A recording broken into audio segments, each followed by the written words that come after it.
Good evening, everyone. Welcome back. It's episode 393. We have Bitcoin at 69,902. We do see it still on the rise overall, so that's a good thing. Tonight we're going to be discussing more developments in Iran. Is the war going to end? Is it not going to end? Trump keeps saying both angles. We're getting more news coming out of that, so we'll be discussing that. The inflation data came out. We will be discussing that. And also a lot of stuff going on still in the Strait of Hormuz, the oil, everything like that. Very important. We will be getting into all of that tonight, as well as a lot of crypto news. Stuff with Solana, with Sui, Grayscale, Avalanche, and Binance. We'll be getting into all of that tonight. So, let's get started. What happened yesterday? Really nothing. Other than just a general slow day. We ultimately hit our highest yesterday at 8 a.m. What was this high peak? Just tell me the number. 71,742. Is this a higher high? Not really, but we didn't really make a lower high quite necessarily yet. I still want to believe that this thing will continue to rise. And my best case scenario target would be 77K. I don't know if we're going to hit 80K this week. I expect it to happen at some point next week. Seems more reasonable, technically speaking, when it comes to the charts. Now, we've got fundamental data, and everything is pointing towards Bitcoin should go to zero because the war is going on. Oh, no. But really, come on, what's the big impact? Other than the war, what's the other impact? Sure, maybe inflation, but inflation good. Recession, that's the United States' problem. Bitcoin is its own thing, and it will continue to rise. And especially if the US dollar is worth nothing, then I guess even better for Bitcoin, kind of. We obviously don't want the US dollar to be worth nothing, though, because it is a very important asset. It's used everywhere. Although we know that you shouldn't store your wealth in the US dollar because inflation, literally. So yeah, that's the importance of all of this. Super trend is on its way up right now, 64,815. Hello, Crypto Squid, welcome. Yeah, I think overall our rise should continue for the duration of the week.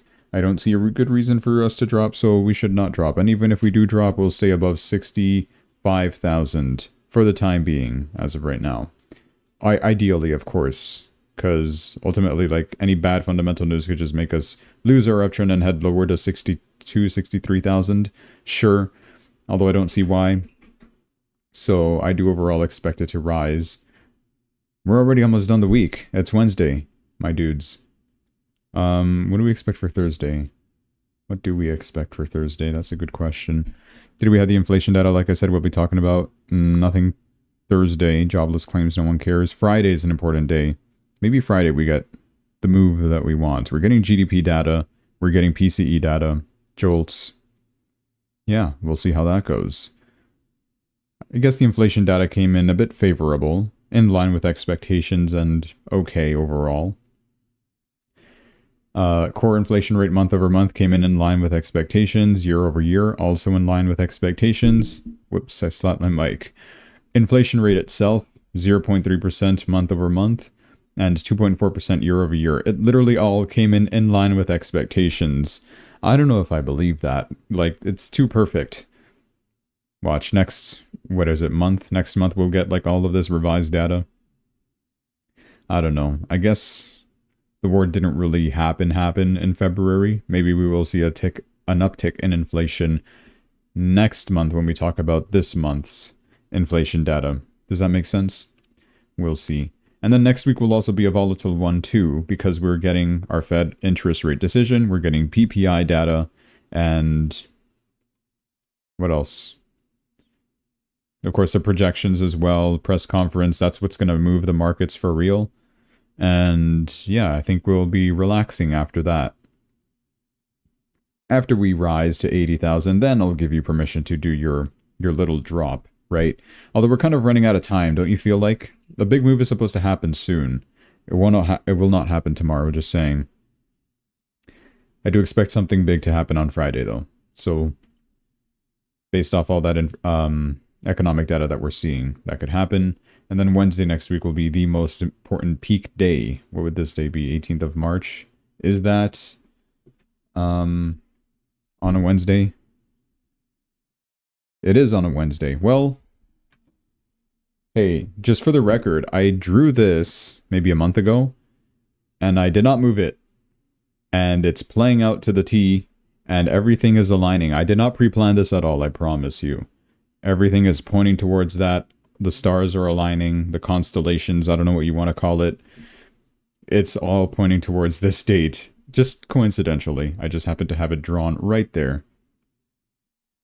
Well, we'll see what happens then, I guess. But my overall view expectation should be toward the upside. We have the uptrend in our favor, and I do expect us to slow down at 80,000. I plan to exit that, because usually in bear markets, what would happen is you get a sharp drop every good once in a while, like a very sharp drop. And then you'll see Bitcoin recover and rally a little bit, recovering that lost territory, until ultimately the next sharp decline comes in. And it happens multiple times throughout a bear market, until the bear market is no more, the sellers get exhausted, and then we continue rising. Do we have room to continue dropping? I do feel like we can, because people have been calling for 50, 40,000 Bitcoin. Now, obviously, I wouldn't want to see that happen, but I also don't want to see that happen while having an open position at 80,000 with a liquidation price at 54,000. No, thank you. You can count me out. So continue your uptrend, Bitcoin. Hit 80,000. Absolutely doable. Before we see some, I don't know, somebody launches a nuke and we go that way. And backwards too. Yeah, that's exactly what I wanted to draw. No, I'm trying to say there, something like that happen. I don't know. We'll see, right, how Bitcoin behaves at 80,000. But I do feel like it would be overbought at that area. Major resistance, psychological level, my entry price. A lot of factors play in that. And also coincidentally, the downtrend line, and also 18th of March being the FOMC decision rate for the interests. We know that we're not going to get a rate cut. It's all priced in by now. But we look for what's going to happen in the future, right? We react right now based off what's going to happen in the future. So the fact that we're not getting a rate cut, that's been priced in for months already. So we don't got to worry about that.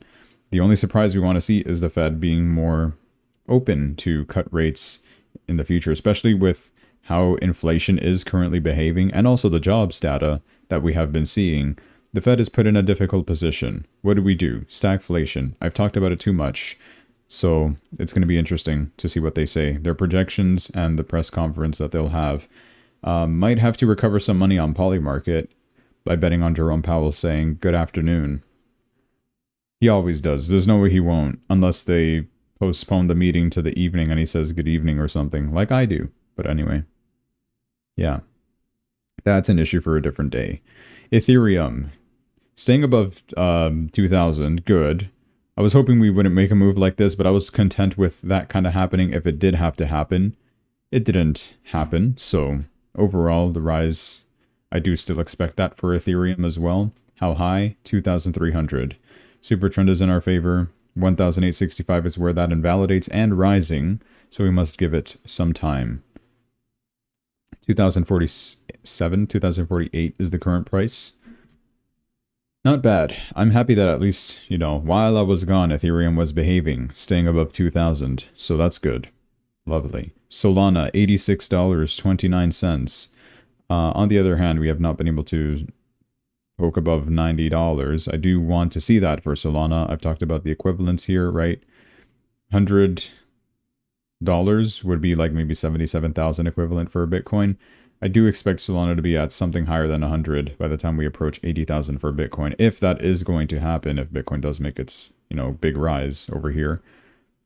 And Solana absolutely can do this because it's a volatile coin and 20% is nothing for Solana. I don't know why we are struggling or moving half or less than half of Bitcoin's price movements in recent times.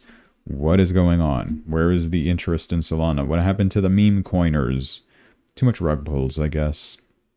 Hey, if you want to get rug pulled, go to Pump Fun. Hyperliquid just killing it right now for absolutely no reason. $37, it just broke like right now. And Supertrend is just climbing way too aggressively right now. $40 target, absolutely doable. Yeah. Did I predict the $40? I don't know, maybe. You can review my last streams. I don't know. I don't remember. but that's okay. Still sharp rise toward the upside. Be careful though. Like obviously you don't want to, I don't know, when stuff rises too hard like this, I don't want to go long, I don't want to go short. I just want to admire it, watch the fireworks, right? Let it rise up until it eventually pops, and then it just goes down all the way. Or it just decays for a long time. I don't want to be too aggressive with like the drop with it, because what we typically see is like, you know, just flatlining a little bit up until whenever we reach another resistance, I guess, wherever that might be. Should I just keep this drawing here? No, I messed up with the fireworks. I'm just going to delete it all. Yeah, we'll see though. Does it have enough momentum to continue higher? In my opinion, the charts tell me no, but Hyperliquid is Hyperliquid, so it probably will just continue regardless. Yeah, despite what you may want to think. Let's have a look on CoinMarketCap to see why this darn thing is rising. If it even gives us a good reason other than whale accumulation. I mean, I don't know. Can you buy and sell oil? Is that the case now? It is. Okay, well, there you go. Problem solved. Oil volatility is driving the platform activity. So geopolitical tensions have caused extreme volatility in oil prices, leading traders to flock to Hyperliquid's oil perpetual futures. This is why I genuinely do love Hyperliquid, and I can't use it, and I hate that I can't use it. I can, but I still get caught, but whatever. The platform nearly saw $1 billion, nearly $1 billion in oil-linked volume in 24 hours, far exceeding traditional venues. This activity generates fees, a portion of which funds buybacks and burning of Hyperliquid tokens, creating direct buy-side pressure.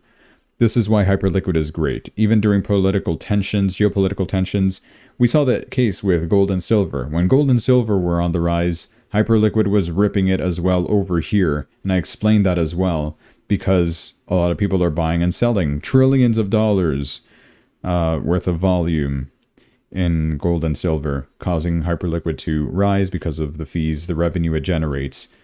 Brain dead. It's literally perfect, right? And now the same thing is going on with oil, confirmed. That was my speculation. I was like, I wonder why it is rising. Probably is due to oil. It was. There you go. Derivatives momentum, ecosystem buzz. Nah, I don't really think so, but sure. Near-term market outlook. This is the key concrete event is the evolution of the Middle East tensions and their impact on oil prices, which directly affect Hyperliquid's volume. Yeah, it's just the volume pressure, really. Watch for a slowdown in platform volume or a resolution in oil price volatility, which would reduce the primary buyback catalyst. Right now, it's going crazy. We have a lot to talk about for oil. Trump is manipulating the price a lot. He's saying that he's going to reduce the prices of oil again. He's going to end the war soon. And then he goes back and says, actually, no, you know, we're going to continue this war as long as we can. We're not going to finish now. Why would we finish now? This is going to go for a while. And then, no, actually, I can end it whenever I want. I have the power to do that. So we're getting mixed signals from Trump. Just give us a direct answer. We hate uncertainty. And that's why I think we're struggling to rise a little bit with Bitcoin. I don't know. Maybe Trump is trying to do his best to, using his vocabulary, ease the tensions in the markets, giving us that glimmer of hope. Hey guys, relax. I know what I'm doing with this war. It will all be fine in the end. Here's my rally for the midterms. I don't know. Stuff like that. We're seeing Trump act like very active in recent times due to all of this. Yeah, so we shall see. That's good for Hyperliquid, up 7%. Crazy. BitTensor poking above the 200. We're at $200.90 right now. Good. Stay above it. Continue. Please do not stop. It might stop. It might drop to 172, but it will still be fine overall. 200 plus is an inevitability for BitTensor. I do think it will perform well. So good for that. And yeah, good. Sui also trying to poke above $1. We hit $1.01 yesterday. Today, not necessarily there. 99 cents, 79 millicents. Close enough. Currently at 97 cents. Supertrend is on its rise as well. That's good overall. I do like the uptrend that we're seeing for Sui. Breakout of $1 is imminent. And when Bitcoin does an explosive rise, Sui will make an even more explosive rise. I estimate to about 130. It will rip through all these resistance levels. You're going to see a God candle on this. Not financial advice, because if I do say that and you buy, it will crash 90% tomorrow. So, God forbid. But anyway. Litecoin. No movement. 1% up, but you can barely tell. So one thing I do not like about Litecoin is it's not that volatile, right? But it's still, you know, it's a coin that will stick around forever. So you can't really go wrong with it long term. That's the only benefit you have with it. And I say this as we are at all-time low prices. But hey, generational buying opportunity. What has happened every time it's hit these bottoms is that it goes up. And that is guaranteed money, if I do say so myself.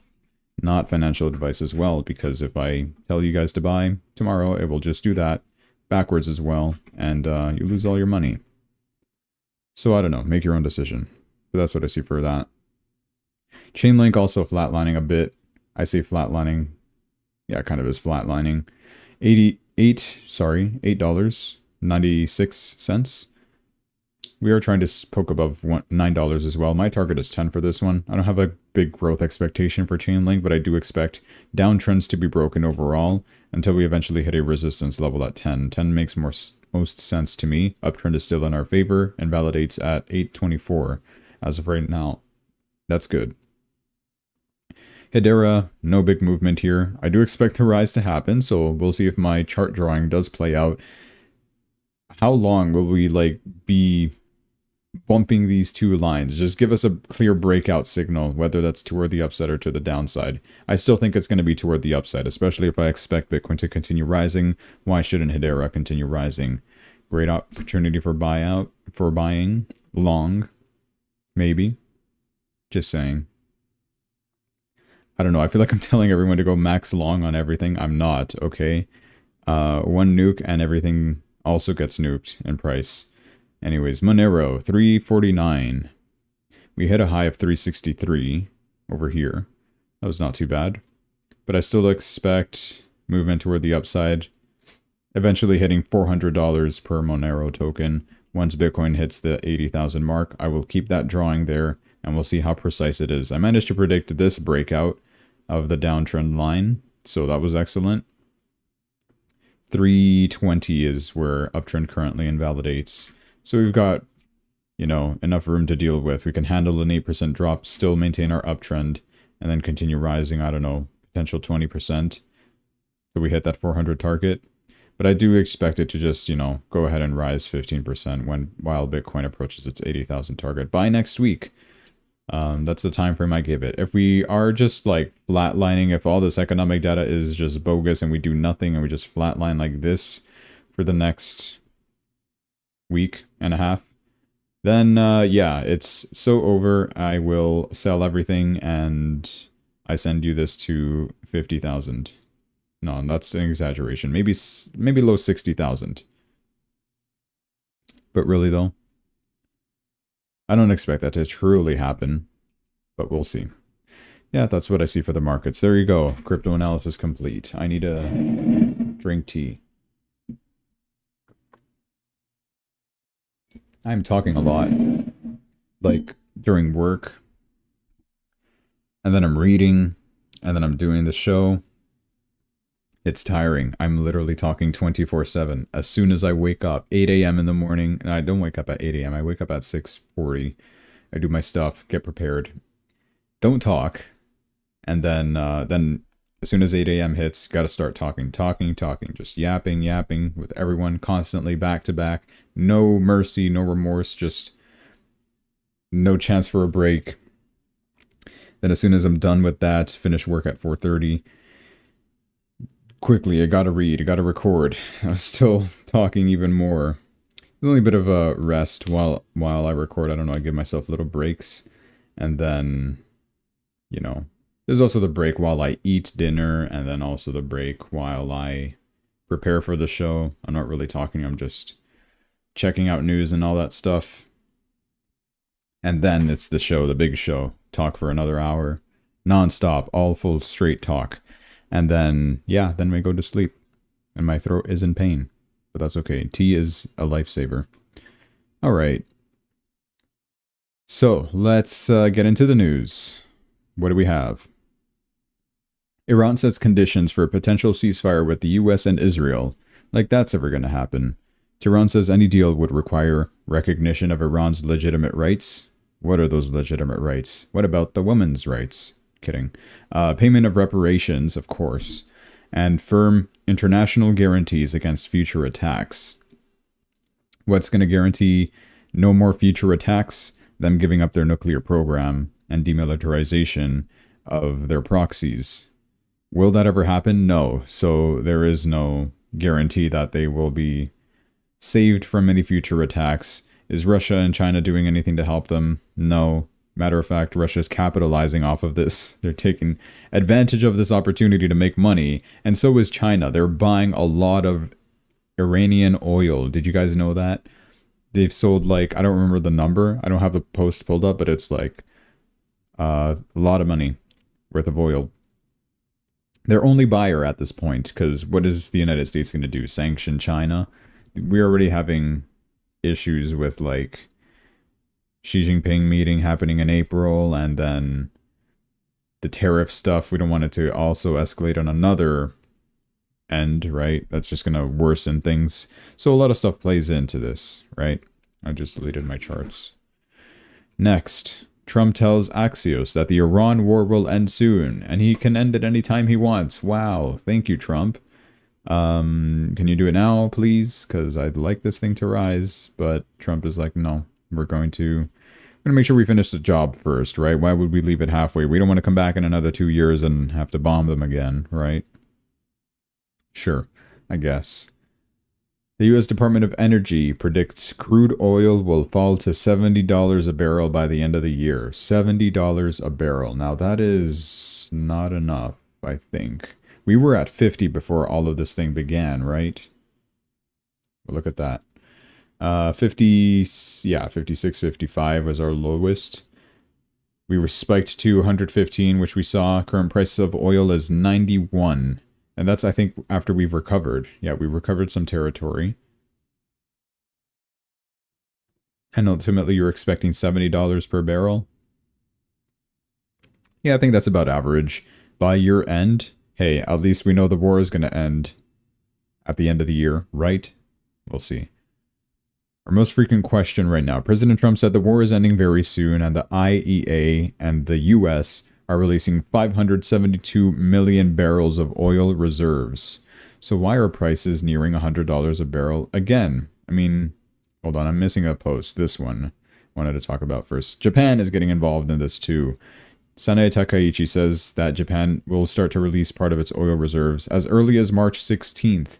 We also are easing sanctions on Russia. We're encouraging people to continue commerce through the Strait of Hormuz, but Iran is trying to sabotage it using bombs, suicide boats, like the underwater bombs, I don't know.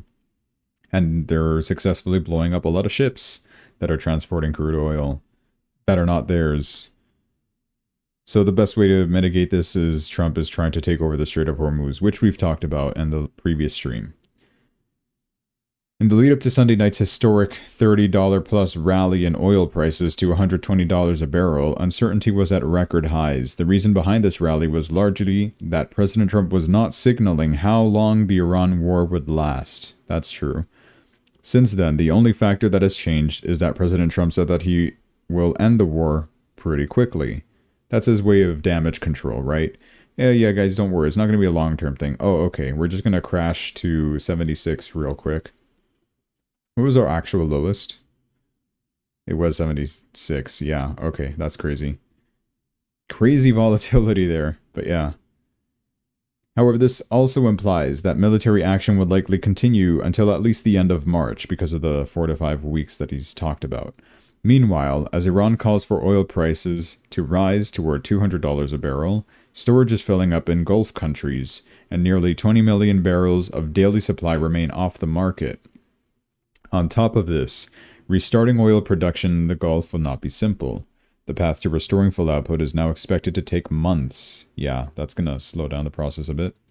At its core, the only material difference between now and Monday is that President Trump reassured that the war will not last forever.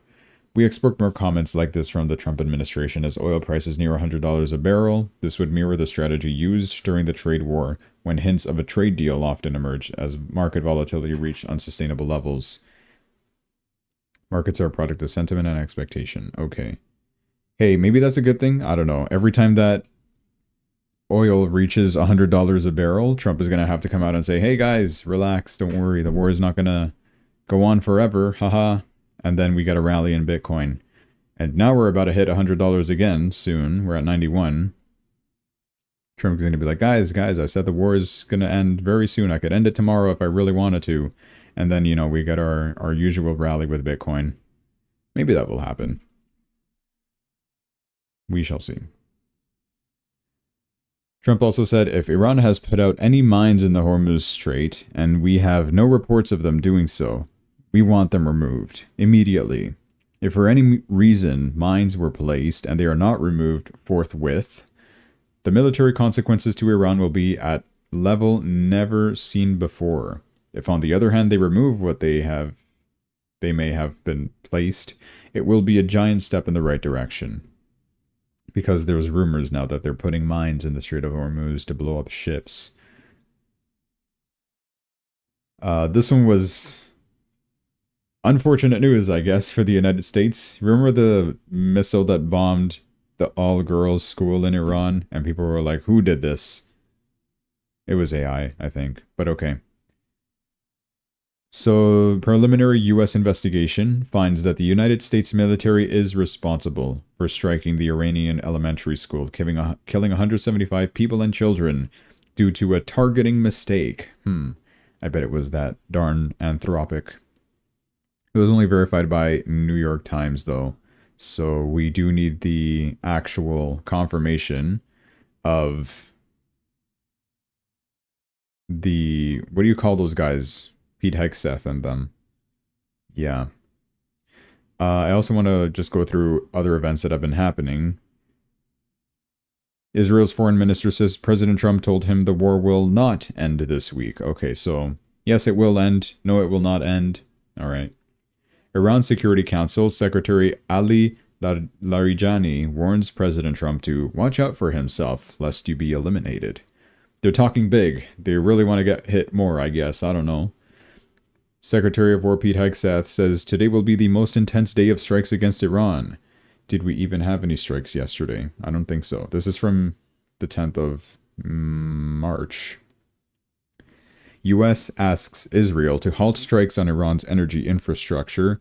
Yeah, because what are you doing to the prices of oil? Oil prices also rising above $85 after U.S. intelligence detects that Iran may be deploying mines in the Strait of Hormuz. There you go. These are the deep sea mines. I never really understood how these worked. Like, I just seen this in video games and, like, that's about it. Maybe some World War II documentary. Like, how does this... It's literally changed to the floor. How does it go up and explode? I don't know. I'm not a war expert. Reuters reports that there are roughly 150 U.S. soldiers injured in the war so far with Iran, and we had at least 6 confirmed dead. Aftermath of U.S.-Israeli strikes in Tehran. Wow, it literally looks like Gaza now. Caroline Levitt confirmed that the current ballpark estimate of troops injured in the war is around 150, as it was reported here. As for boots on the ground, wisely the president does not rule options out.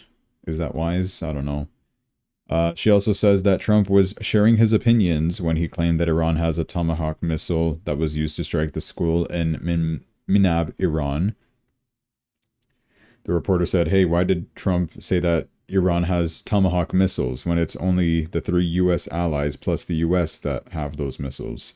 Because they did see it was a Tomahawk missile that hit that elementary school. So it was obviously the United States. It was not Iran. But Trump was like, oh yeah, Iran might have gotten a hold of one and used it as a false flag. Okay. No, it's kind of confirmed now. It was the United States. Targeting mistake. Whoopsie daisy. Sorry. We killed a lot of kids. And yeah. Like, what do we do with it? What do we do about that? Like, how can we make up for this? Why did it even happen in the first place? I'm willing to believe it was AI, because they used Anthropic, and Anthropic's revenge was like, oh yeah, we're gonna taint your reputation by bombing a school at the cost of lives. I wouldn't rule that out. AI was willing to, upon a couple of tests that they've made with AI, they did have the option of going nuclear and bombing the whole planet, and it happened in a lot of simulations, a lot of simulated war between the AI agents. If they had control over government and power like that, a lot of them resulted in nuclear disaster, which is crazy. So I don't know how much we could trust AI with this kind of power. The US Navy has not escorted a tanker or a vessel through the Strait of Hormuz, says Levitt. Okay. I talked about that. That's a duplicate.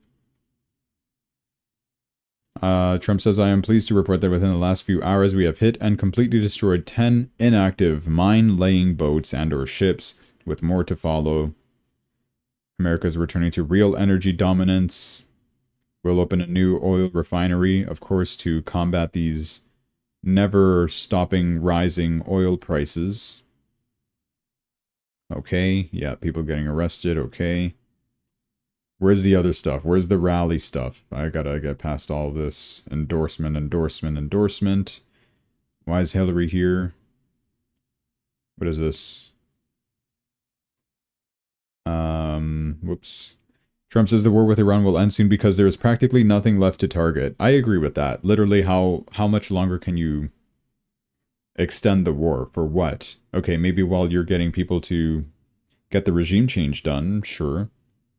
And that might entail boots on the ground, of course, is what people are saying, which we don't want, but might have to happen if we do truly want a regime change by force. President Trump's administration is not considering changing its military strategy against Iran despite rising oil prices. They're addressing the oil price rise in different ways. I'll talk about this later. Iran says that it will target economic sites and banks across the regions. Yeah, I'll be talking about that. Here is the China thing that I told you about. Iran has reportedly shipped over 11 million barrels of oil through the Strait of Hormuz since the war began, all of them bound for China. Spain removes the ambassador to Israel. They're like in some little feud going on there. Iran strikes a Thai ship attempting to pass through the Strait of Hormuz. Well, that's what you get, and that's why insurance is not trying to cover it, but the United States is, because they want ships to go through, but this is the result, I guess. That's the school post that I talked about. U.S. military issues warning to all civilians in Iran to immediately leave ports being used by the Iranian Navy. Looks like they're going to be bombing them.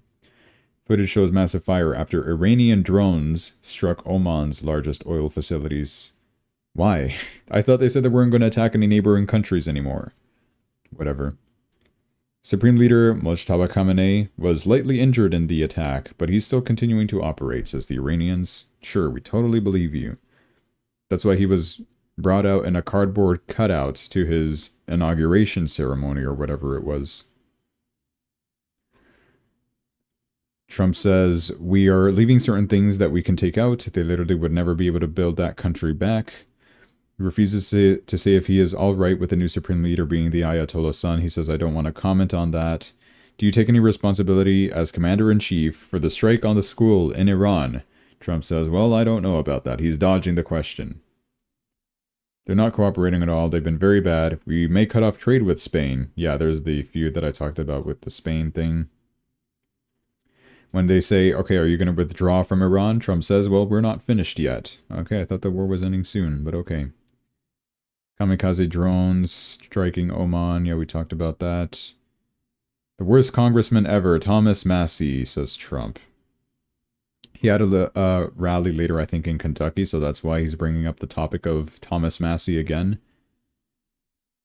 The worst congressman ever, says Trump, is attacking the great Navy SEAL hero Ed Galbraith, the guy who's running against him in the primary, saying that Ed became an independent for a period of time long ago. The fact is that many people do that, but Ed still supported me, and strongly, which is far more than Massie ever did, or does. Ed came back into the party after he saw the strength and wisdom that I displayed. Many people have joined and rejoined our party, but Massie did not, because he only votes no. It will be interesting to see what he does with the Save America Act. which we've talked about all those 5 points. He'd like to vote no, but on this one, there may be too much pressure, even on him, to do that. Thomas Massie, sometimes referred to as Rand Paul Jr., because he only votes no, is a complete and total disaster as a congressman and a human being. He's being disloyal to the Republican Party, people of Kentucky, and most importantly, he is disloyal to the United States of America. He's a misfit who should be voted out of office. ASAP, vote for Ed Galbraith, a man who has my complete and total endorsement. He's a true American hero. Really trying to get Thomas Massie out. That's crazy. I think it's more than just, oh, he's attacking the poor Ed Galbraith, and he might not vote in favor of the Save Party Act. I think it's because of the Epstein files that he's truly going against him like this. Ohio. Hello, Greg Crypto. Good evening. Yeah, Trump says this as well. Oil will be coming down. It's just a matter of war. It's going to come down more than anybody understands. Well, hey, if the $70 per barrel is fine with you, I think it's fine. We kind of do see that already. Like, this drop to 76. We were really close to just completely ignoring this whole rise. And we've been trading at 50 some for a long time, like I said. So, yeah. We hit 28 mine ships. Here's the rally thing. We won't leave until the work is completed. We don't want to come back every 2 years. That's what I talked about there. Trump declares that the U.S. won the war already, and that he was the one that picked the name Operation Epic Fury. People are calling it Epstein Fury. Haha, get it? Yep, endorsement, endorsement, endorsement, endorsements. That's all. Lovely. There's more to that event, though. Jake Paul made an appearance. Trump said that Jake Paul will enter politics soon, and he's already got the Trump endorsement. Lovely. I mean, he's had Trump on his podcast, and he's also had Kai Trump, the granddaughter, on his podcast as well. I'm trying to think of anyone else. Maybe Trump's sons as well? Maybe? I don't know. But yeah. Jake Paul entering politics. Going from cringy YouTube to boxing to now politics. Oh, brother. He'll be good friends with Conor McGregor if he ever gets elected in Ireland. I guess. President Trump with the war in Iran. We don't want to leave early. We have to finish the job. Trump keeps suggesting that he will end the war, only to announce that America will stay longer. A day ago, he stated that the war is both very complete and also simultaneously just the beginning. Literally, which is it? This is the kind of uncertainty that I don't want to see. Just make it obvious. Yeah, the war is going to end. I'm still going to lean toward the side that, yeah, war is going to end soon. What's the point of us staying there for too long, right? We don't want another Iraq. We don't want another Afghanistan or, I don't know, Syria. What other regime changes have been done in the Middle East? All this stuff, right? We don't want it to be prolonged for a long time, but it seems like this one might, because Iran is a big country. How are we going to do this regime change? Ayatollahs just keep on multiplying and reappearing and not dying. So I don't know how much we're going to have to keep bombing them, or if they ever will come to the table to negotiate. They probably won't. But like, the fact that we've already taken out a lot of their stuff, the fact that we've taken out their supreme leader, the fact, I don't know. There's also negative stuff to it. There's consequences. It's very unpopular. The new leader will just keep appearing and being more aggressive than the one before him, and is not willing to negotiate. They're going to maybe start attacking the US. Obviously, they can't launch missiles, but they can, like, that will hit the US at least, but they can fabricate missiles pretty quickly. The only thing is that their missile launch platforms are being destroyed. So they've got a lot of missiles, but how are you going to launch them? That's the issue with Iran here. But they could also, I don't know, with the terrorist attacks. I mean, I'm not saying that the Muslims are terrorists, but I mean, we're starting to, I don't know, we could start seeing an uprising from all around the world. Maybe, I don't know. And a lot of that can happen in the US, right? And that will just infuriate the US even further, because they say, hey, if you kill any American, we're going to bomb you even harder. So, yeah, I don't know. I don't know what to expect from all of it. It's going to get very expensive too, because, like I said, our air defenses, they cost too much to intercept these cheap missiles and drones. So, and we're also bombing, like, inflatable decoys that I've talked about before, so none of it's going well. Iranian state media says that US tech giants in the region are fair targets. This is the other thing I wanted to talk about. Tehran published a hit list naming Google, Amazon, Microsoft, Nvidia, IBM, Oracle, and Palantir offices across Israel, Dubai, and Abu Dhabi as legitimate targets. So if they're not going to attack our civilians or our air bases, they're going to attack our economy as well, where it hurts us the most, our beloved Mag 7 companies. And we don't want that either. So, yeah, who knows how that's going to impact stock markets, I guess. I guess it already has, right? Well, this news came out today. Well, at 3 a.m. today. I don't know. I'm assuming markets did not have a great rising day today, but because they were threatened now. I don't know. Give me the most. Just give me the S&P 500. Who cares? It's not. I'm not going to find it with that. US 500. Yeah, we're not rising today. Or we didn't, at least. So, yeah, that's another issue. And we're seeing some of it in Canada, too, already. We're seeing some shots fired at the U.S. consulate here in Toronto. This happened. Police found evidence of a discharged firearm. No injuries reported, no suspects identified. This comes after 2 Toronto synagogues were hit by gunfire last weekend and an explosion at the U.S. Embassy in Oslo on Sunday. U.S. embassies getting attacked, synagogues getting attacked. That's Americans and Israelis. I mean, it's not... I mean, we can already kind of guess who's doing it. And that's the kind of thing that I'm saying, is that they can't strike with missiles directly, but maybe they'll start rising up around the world, however far spread they already are, and start committing these acts of, I don't know, defiance. Where is Oslo? Norway. Yeah. U.S. Embassy, literally the first news that comes up. U.S. Embassy in Oslo. Bombing suspects apprehended by Norwegian police. Race and religion? 3 brothers of Iraqi descent. There you go. Iraqi, come on. They're not even Iranian. I'm not saying Iranian people are terrorists. Iranian people are lovely, okay? Moving on. Yes, get out of here. Doug Ford commented on the Toronto U.S. Embassy shooting, saying that the shooting that took place early this morning is an absolutely unacceptable act of violence and intimidation aimed at our American friends and neighbors. Oh, now they're our friends and neighbors. I thought we were pouring out their alcohol drinks. Or whatever. Whatever. Weird. I'm glad to see that the Toronto police are investigating. I expect that police at all levels will bring every resource to bear to find the people who did this.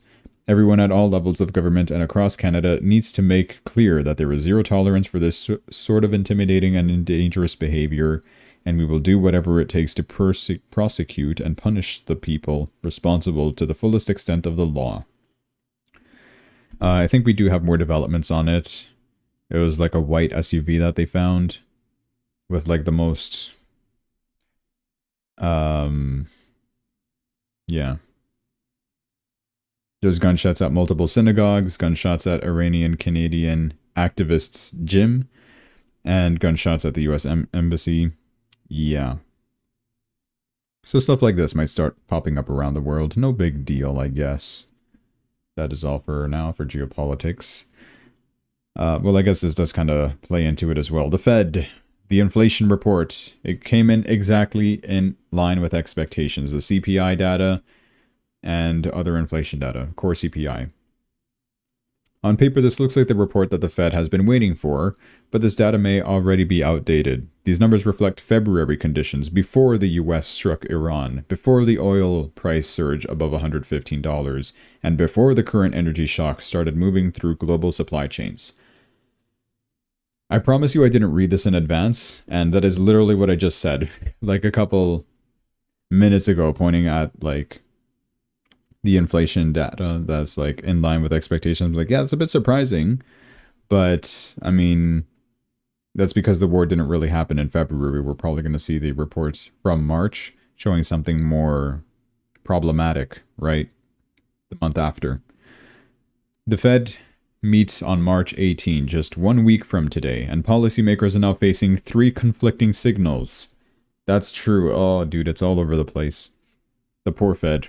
I feel bad for Jerome. Inflation.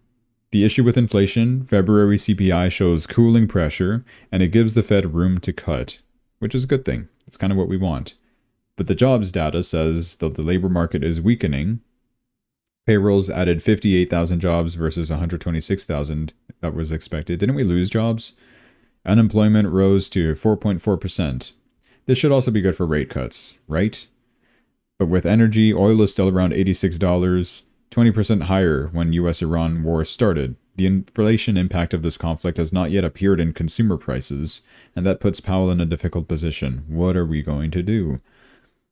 Cut rates based on February's data that may no longer reflect current market conditions? Or hold rates and risk tightening into a weakening labor market? Or signal cuts without acting and hope that markets remain stable?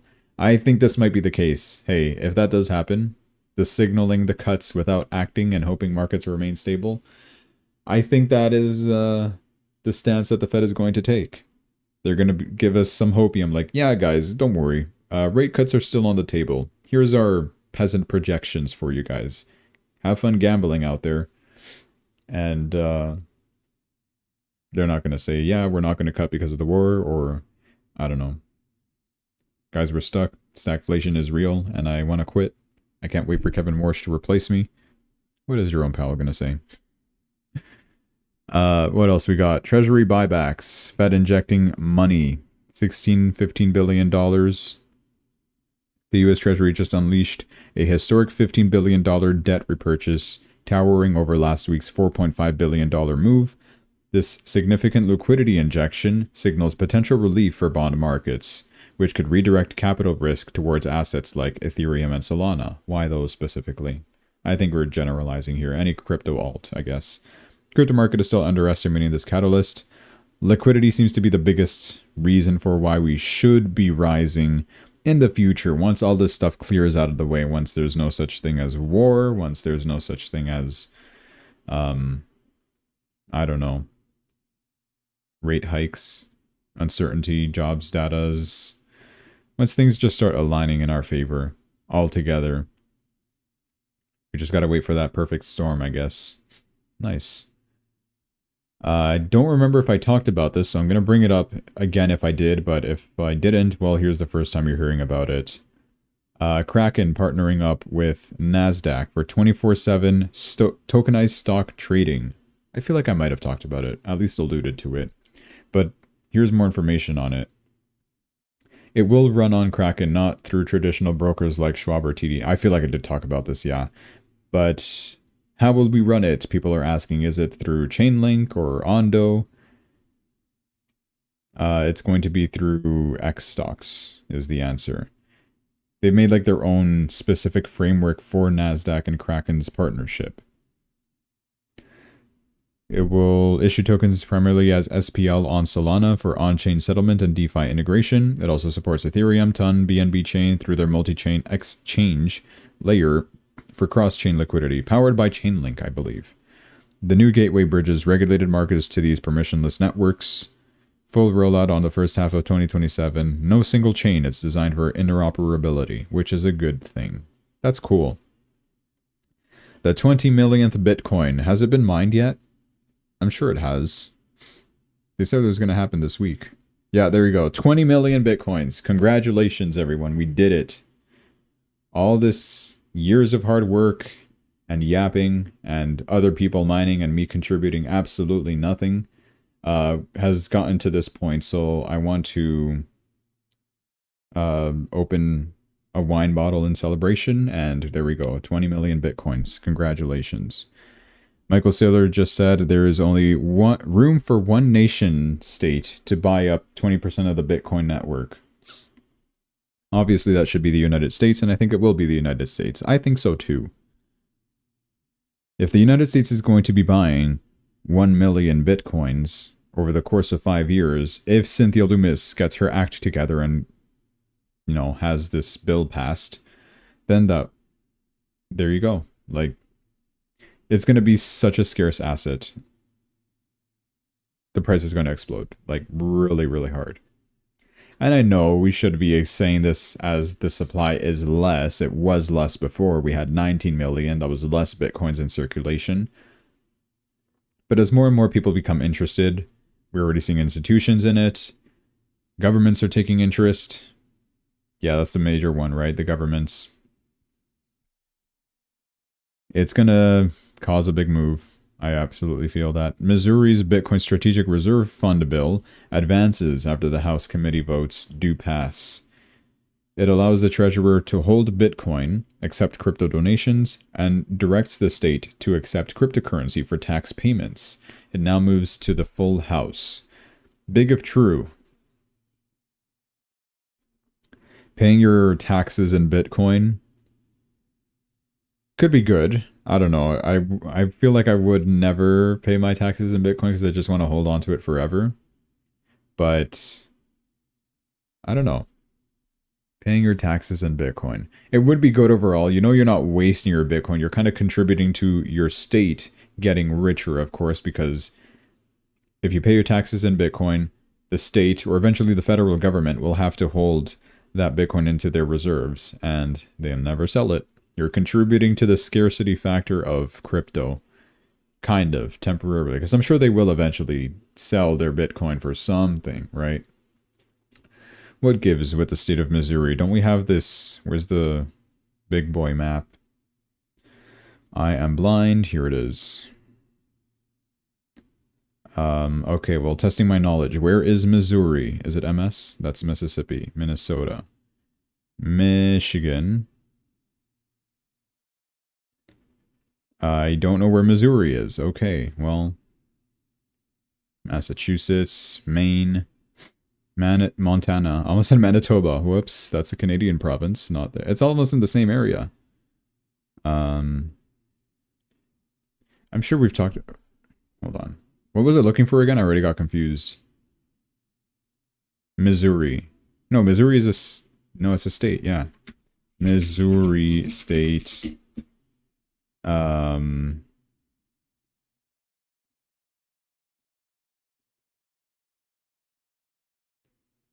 do you call it? Like an abbreviation or the symbol? Dude, abbreviation, 2-letter. It's MO. Right. I'm pretty sure somebody told me this before, and I just forgot. Get out of here. MO. Where is MO? I hate this, dude. I should know my geography well. Here it is, Missouri. So it's been proposed for a Bitcoin strategic reserve. Okay. Whoops, that's not what I wanted. This is a different proposition, I believe, compared to the one that we're reading here. Oh no, I think it's the same.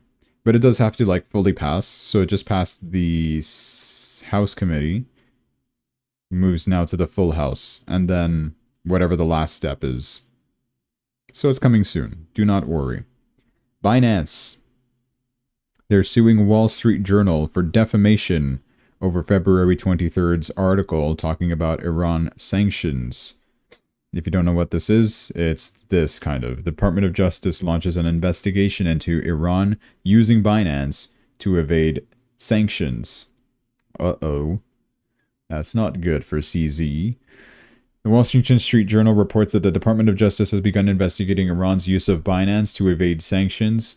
Binance has filed a defamation lawsuit against the publication in the Southern District of New York. They're seeking damages and legal fees and is demanding a jury trial. Defamation, huh? I guess. We'll see how that goes. New CEO for Binance just dropped. His name is Stephen Gregory. Joins as CEO. Norman Reed, the old guy, he's moving into an advisory role. Amid industry tailwinds, Binance US doubles down on commitment to crypto investors in the US. Not like you could open a Binance account in the US anyway, but I'm sure soon. Right? I don't think I'm reading all this. Yeah. But it's an article for it. MasterCard partnering up with Solana, which I think I've talked about. I don't remember. Solana joins MasterCard's crypto partner program. More than 85 crypto-native companies, payment providers, and financial institutions focused on how digital assets can tackle real-world needs in payments. Solana is now part of the new crypto partner program for MasterCard. Building a better experience for all with Solana is what they said. Why didn't MasterCard integrate with Ripple? Oh, because it's vaporware. Time for chickens to come home to roost. Move XRP into Solana with haste or miss the boat. Yep. Solana is doing great, especially with what XRP was meant to be. And I'm totally fine with it, by the way. I do love to see this for Solana. Grayscale. A lot of yapping from Grayscale, but they posted this about Sui. Is now the time to talk about Sui? Sure, let's do it. I feel like it's good. It's healthy to do a bit of a deep dive on every altcoin. Last week we did it with Near Protocol. Or was it this week? I don't remember. Well, we're talking about Sui now. Sui is a next-generation Layer 1 blockchain engineered for scale and designed to support mass-market consumer applications at internet speed. In a crowded field of Layer 1s, we think Sui Network differentiates itself across 3 dimensions: technical architecture, user experience, developers, and vertically integrated approach. Sui was created a team behind Facebook's DM project with the explicit goal to bring blockchain applications to billions of users. As a result, the network was designed for global reach and usability. From what I know is that the Libra token that was being built by this Facebook team, they disbanded. The smart guys went to Sui. The weird guys went to Aptos. That's kind of what I know about it, I think. Why am I not following Facebook? Weird. Hey. Moving on. Different smart contract platforms make different trade-offs. Ethereum prioritizes decentralization. Solana and others prioritize speed. Avalanche emphasizes customizability, which we'll talk about Avalanche soon. But Sui differentiates itself through user experience and scalable design. The goal is to deliver an experience as seamless as an internet application while preserving the benefits of blockchain technology. Sui network performance features include sub-second finality, predictable low fees, parallel transaction execution. In short words, fast settlement, low costs, and throughput are designed to support global demand. Basically a better Solana. Right? Among the largest Layer 1 blockchains by market cap, Sui leads in speed, is the fastest time to finality, and cost to lower average transaction fees. What about Aptos? Here's a chart comparing, I guess, Ethereum. What is this? Speed? Yeah, speed and transaction fee. Ethereum with the highest, which God knows why people still use Ethereum, but okay. It's because it's all over the place. It's the most OG one. That's the real answer. Solana, very popular. 12 seconds finality, 2 cents of fees, for example. Binance is a lot faster, a bit more costlier. Tron is slower and more costlier. That's why nobody uses that darn chain. But Sui is cheaper and faster than all of them combined, arguably. So that's why I do like Sui too, by the way. To go with these technological advantages, Sui offers select user-centric features including private on-chain data storage. I don't know if I agree with that. Sponsored transactions allowing a free experience for users. Web2 logins, Google, Twitch, etc. and password recovery. Peer-to-peer transactions without an internet connection. That's pretty cool.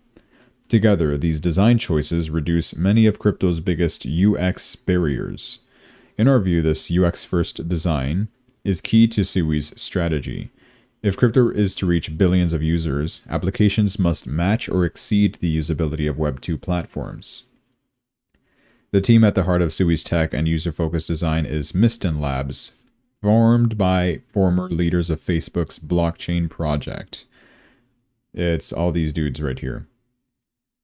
Miston Labs don't care. From an adoption perspective, Sui is still early, that's true. At roughly 1-2% of ETH's market cap and under 10% of Solana's, Sui represents a smaller but potentially high-growth smart contract platform with differentiated features.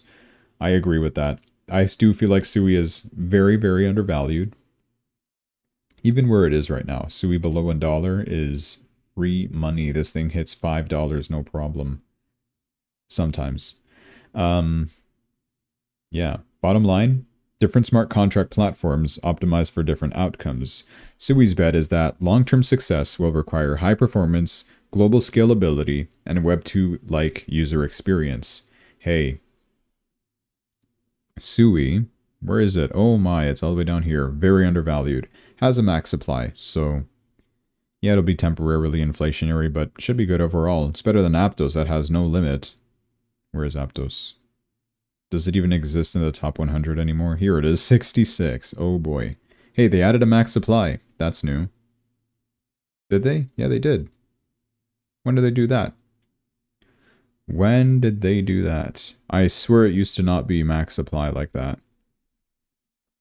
When did Aptos add a max supply to their market cap? What should be like last week or something? Your governance proposal approved March 1. Literally last week. Oh my. No, 2 weeks ago. March 11 is today. Yeah, last week's Sunday. Why am I not informed about all this? Okay, Aptos just became something impressive now. What do we do? From unlimited issuance, implementation followed shortly after. Okay. Well, now we're talking. What's the max supply? 2.1 billion Aptos. That is a very specific number. And we have 1.19 billion in circulation right now. There's a lot of tokens in circulation. What is going on? Oh, no. What? Am I reading this right? I am reading this right, yeah. Look at that market cap versus price, right? Less market cap, higher price. Clearly inflationary if we're not even hitting that same price with a higher market cap. No good. And we're still expecting double whatever the current supply is. So it's going to be a while before it catches up, I feel like. But it's good overall. There's a good step in the right direction. I'm starting to see a lot of other tokens also adding a cap to their stuff. Some that I've not seen before. Interesting. They're trying to copy the Bitcoins. Hey, they're evolving, I feel like. They're setting their limits. This is how many tokens there will ever be. They're really trying to crack down on their inflationary aspect. A lot of these other altcoins. Because that's a big issue with the altcoins is that why invest in it if it's just as inflationary, if not worse, than holding the dollar, right? So yeah. Together, Sui Network's tech advantages, its user-centric design, and the active approach of Miston Labs position Sui well to enable the next killer consumer application in crypto. Grayscale Research believes Sui represents a differentiated Layer 1 design for consumer-scale applications. In the next wave of crypto adoption, if the next wave of crypto adoption is UX-driven, Sui is one ecosystem to watch. And if you don't know what UX is, it's user experience, so like the interface that you see, like the buttons that you click on a website or whatever. And Sui works on all that. I was pretty good at that when I did web development. Sucks that no one will hire me for it, but that's okay. I will never reach my full potential. That's okay. Grayscale Avalanche staking ETF, ticker is GAVA, offers investors direct exposure to Avalanche. Let's go. It starts trading tomorrow. New Grayscale Avalanche ETF coming out. Grayscale is about to get massively sold off. Not Grayscale, Avalanche, sorry. And we're already selling off on the news. Let's go. Yeah, we really do not even care that we're getting an ETF for Avalanche. It's about time. But I guess that sucks. GAVA. Let's see if we remember the ticker by tomorrow. Okay. Good for Avalanche, I guess. $2.1 trillion giant. Wells Fargo files for WFUSD crypto trademark. Wells Fargo USD. Is that like a new stablecoin or what? The filing covers crypto trading, digital asset payments, wallets, and tokenization services according to the application. The name itself is interesting. It looks like World Liberty Finance, almost, because the WF. It follows the same ticker format used by stablecoins like USDC and USDT, suggesting that the bank could be preparing infrastructure tied to a digital dollar or blockchain-based payments. CBDCs, let's go. For years, banks mostly watched from the sidelines. Now, some of the largest institutions in the financial system are starting to explore tokenization and on-chain payment rails, especially now that we have that new rebalance from the Fed saying that, hey, all assets, whether it's bonds or tokenized bonds and tokenized everything else, they're all treated equally and fairly now. Okay, you cannot discriminate for something being on a blockchain anymore. Okay. They're about to accept Bitcoin directly. Wow, nice insider. Cannot spell accept properly. Accept. Okay, anyway. Another $1.4 trillion company. Is that the same number? Am I crazy? No, 2.1 trillion, 1.4 trillion is a different number. Meta. They just bought Moltbook. You guys remember Moltbook? I talked about this. It's like the Reddit used for AI only, no humans. Only AI agents posting, commenting, upvoting, and downvoting each other, while their human creators watch from the sidelines. It's like a Reddit, but just for AI. And Meta, Mark Zuckerberg, Facebook, etc., they just bought it. And less than a week after launch, Moltbook had over 37,000 AI agents using it and more than 1 million humans visiting just to observe. They talked about a lot of interesting stuff on it, which we covered in one of our earlier streams. Moltbook's founders are now joining Meta Superintelligence Labs, run by former Scale AI CEO Alexander Wang. Now think about what this actually means. Meta already runs the biggest social media networks on the planet. Oh, dude, that's true. With 3 billion humans, now they want to build the infrastructure for AI agents to communicate, coordinate, and work with each other too. This is going to be like some super social media platform just for AI. Because they literally have it, backing from Meta now. That's crazy. It's not just a social... Okay, yeah. OpenAI hired the creator of OpenClaw. Meta bought Moltbook. The race to own AI to AI communication just started. How will they make payments to each other? Near protocol. The internet was built for... What did I just do?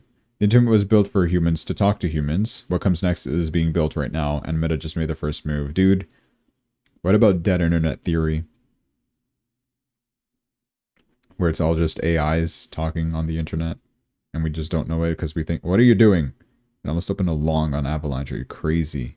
Are you out of your mind? Avalanche is about to go to 0 now because it's Grayscale ETF. I say this because you know what happens with Grayscale ETFs? You know what happens. All they do is sell off. You don't got to go too far. Look at Grayscale's Bitcoin ETF. Not this one. This one. Grayscale Bitcoin ETF. You already know when it launched. In total, they sold $25 billion. Hey, thanks for contributing to nothing, I guess. It's not just Bitcoin. Even with Ethereum, get out of here. They sold $5 billion worth of Ethereum. Well, thanks for contributing nothing. I'm doing a thumbs up at my screen right now, but you can't see me. Yeah, so that's Grayscale for you. And they're just going to do that with any asset they touch. It's because they usually already have like a trust fund already. So they already have tokens available. And then they just start selling it off. Because they can, I guess. But hey, if it's got BlackRock on the other side, BlackRock will buy double that amount. So at least there's that silver lining. But still depressing to see how Grayscale just sells it off. They're doing the same thing with BitTensor, by the way. One of the reasons why it rose, like, I think around over here. No, I was way before this. We were like much higher. It was after the October 10 crash, I remember. So this kind of rise over here was because Grayscale was buying up for their trust fund, buying BitTensor tokens, right? And also the fact that they got a ETP, second ETF, but in Europe. Yeah, BitTensor was doing great. Now BitTensor sucks, but it will still do great, I feel. $200 plus. That's where I like to see it. Keep doing your thing. Bitcoin keeps dropping. 69,535. That's all for tonight's stream. I ran out of news, but yeah. Big expectations for Friday. We'll be keeping our eyes peeled for that. What do I expect for tomorrow? I don't know. Just flatlining, really. Don't expect it to rise. Don't expect it to drop. We'll stay between 68 to 71,000, I feel. Okay. But Friday, I'm hoping for a good move. I don't know if we'll get that kind of move.